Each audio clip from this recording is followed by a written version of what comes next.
نحمده ونصلي على رسوله الكريم اما بعد فاعوذ بالله من الشیطان الرجیم بسم اللہ الرحمن الرحیم۔ سامعین اکرام، میری آج کی لب کشائی کا موضوع قرآن کریم اور میدان حشر ہے۔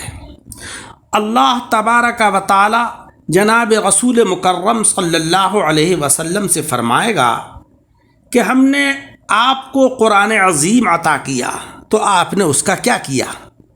حضور علیہ السلام فرمائیں گے کہ جی ہاں، قرآن مجھ تک پہنچا اور اسے میں نے اپنی امت کو تلاوت اور تعلیم کے ذریعے سے پہنچایا۔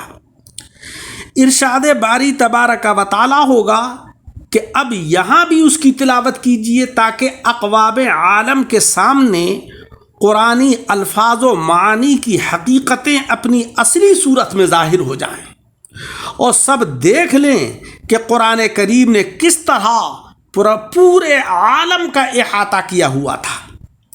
حدیث شریف میں آتا ہے کہ تب حضور اکرم صلی اللہ علیہ وسلم کے لیے ممبر بچھایا جائے گا، آپ اس ممبر پر جلوگر ہو کر قرآن کریم کی اول سے آخر تک تلاوت فرمائیں گے۔ حضرت آدم علیہ السلام سے لے کر حضور صلی اللہ علیہ وسلم تک جن لوگوں کو قرآن عظیم نہیں پہنچا وہ حسرت و یاس سے کہیں گے کہ کاش دنیا میں ہم کو یہ کتاب ملی ہوتی۔ یہ تو بہت ہی عجیب و غریب کتاب ہے، اس کے اندر عجیب خزانے بھرے ہوئے ہیں۔ تو دنیا میں الفاظ قرآنی کی تلاوت کرنے، اس کے معانی کو سمجھنے سے دل پر جو روحانی کیفیات اور روحانی اثرات طاری ہوتے تھے، حضور اکرم صلی اللہ علیہ وسلم کی آج کی تلاوت سے سب مجسم شکل میں آ جائیں گے، یعنی سب جسمانی شکل میں آ جائیں گے، اور معلوم ہوگا کہ قرآن تو اتنا بڑا اور عظیم و شان باغ ہے جس نے پورے عالم اور کائنات کا احاطہ کر رکھا ہے، اور اس میں سدا بہار پھولوں اور رنگ برنگ بوٹوں کی دنیا آباد ہے جس کی مہک بے مثال ہے۔ جلوے حق تبارک و تعالی کی موجودگی کے ساتھ تمام انبیاء کرام اور ملائکہ عظام اور تمام امتوں کے اجتماع میں جب قرآنی حقائق مجسم ہو کر سامنے آئیں گے تو حیرانگی کا عجیب عالم ہوگا۔ سارے لوگ خاموش ہوں گے، جن کو یہ نعمت نہیں ملی ان کو حسرت ہوگی، اور جن کو یہ نعمت ملی ان کو افسوس ہوگا کہ ہم کتنی بڑی نعمت سے بے خبر رہے اور اس کو پس پشت ڈال کر کتنا بڑا خسارہ اور محرومیاں سمیٹے رہے۔ ہم نے قرآن عظیم کو مکانوں کی طاقوں کی زینت بنا دیا، ہم نے محض اس کی تلاوت کو برکت کا باعث بنا لیا، ہم نے اس کے معنی پر غور نہیں کیا، ہم نے اس کی تعلیمات کے اوپر غور نہیں کیا، اس کے اوپر عمل نہیں کیا۔ اس وقت بڑا افسوس ہو رہا ہوگا۔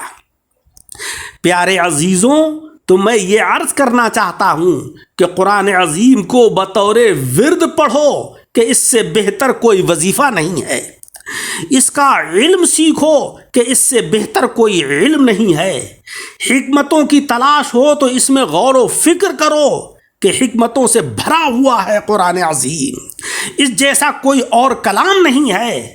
معارف کی جستجو ہو تو قرآن سے بہتر معارف کا ذخیرہ کہیں نہیں ہے۔ انہی چیزوں کا یہ لفظی اور معنوی مجموعہ ہے۔ جب اپنی حقیقی صورت میں یہ مجموعہ مجسم ہوگا تو وہی جنت کہلائے گا۔ یہ وہی جنت ہوگی کہ جسے قرآن عظیم کا پڑھنے والا اپنے دل میں سمیٹ کر محفوظ کیے ہوئے ہے۔ یہی جنت بالآخر اس کا مسکن اور مأویٰ بنے گی۔ جب وہ اپنی جنت کو دیکھے گا اور پہچانے گا تو خود کہہ اٹھے گا کہ یہ جنت تو وہی جنت ہے جو میرے نہا خانہ قلب میں چھپی ہوئی تھی، پوشیدہ تھی۔ البتہ دنیا میں وہ اس کے حقیقی ذائقوں اور لذتوں سے ناآشنا رہا تھا۔ اب اس کے ذائقے بھی اس کی دسترس میں آ گئے ہیں، اس کے انوار بھی اس پر ذو فشاں ہیں، اب اس کی خوشبوئیں بھی اس کو سرشار بنائے ہوئے ہیں۔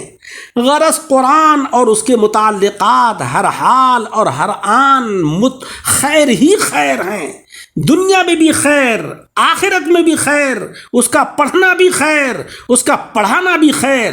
یہی بات ہے کہ جس کو جناب احمد مجتبیٰ محمد مصطفیٰ صلی اللہ علیہ وسلم نے فرمایا کہ خیرکم من تعلم القرآن وعلمہ، قرآن حکیم کا پڑھنا اور پڑھانا جس کا وظیفہ ہو وہ تم میں بہترین آدمی ہے۔ حضرات اکرام، قرآن عظیم کو پڑھیے، اور آپ پڑھے ہوئے ہیں تو قرآن عظیم کو پڑھائیے تاکہ بہترین انسان قرار دیے جاؤ۔